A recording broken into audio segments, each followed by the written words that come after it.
சம வேலைக்கு சம ஊதியம் என்ற அடிப்படையில் இடைநிலை ஆசிரியர்கள் 36 நாட்களாக தொடர்ச்சியான போராட்டத்தை முன்னெடுத்து வந்தனர்.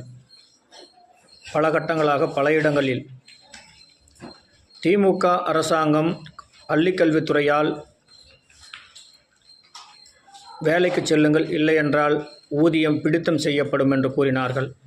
அதையும் பொருட்படுத்தாமல் ஆயிரக்கணக்கில் ஆசிரியர்கள் ஒன்று கூடி இந்த போராட்டத்தை தொடர்ச்சியாக நடத்தி வந்தனர்.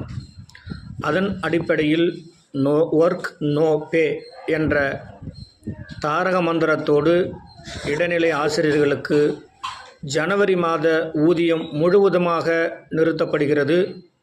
அவர்களுக்கும் ஜனவரி வேலை இல்லை போராட்டத்தில் கலந்து கொண்டவருக்கு என்ற அறிக்கையை அரசால் தற்போது அறிவித்திருக்கிறது. போராட்டம் என்பது தங்களுடைய அடிப்படை தேவையை நிலைநாட்டுவதற்கு இந்திய அரசியலமைப்பு சட்டத்தில் கொடுக்கப்பட்டிருக்கக்கூடிய ஒன்று. இது பல ஆட்சிகளில் நடந்து வந்திருக்கிறது. திமுக ஆட்சி என்றால் ஆசிரியர்களுக்கு ஒரு உந்துதலான ஆட்சி என்றுதான் பெயர் பெற்றது.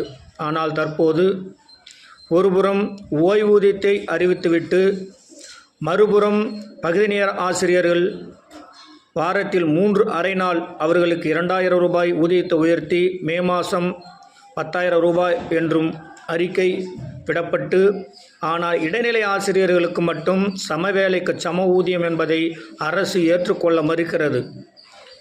அதை நடைமுறைப்படுத்தினால் அவர்களுக்கு பெரும் சேதம், பெரும் தொகை ஒன்றும் வந்துவிடப் போவதில்லை. ஆனால் ஏன் இப்படி அரசு நடந்து கொள்வது என்று தெரியவில்லை. ஒரு மாதம் ஊதியம் அவர்களுக்கு பிடித்தம் செய்யப்பட்டிருக்கிறது. அவர்களுடைய வாழ்வாதாரத்தை எப்படி அவர் நடத்துவார்கள்?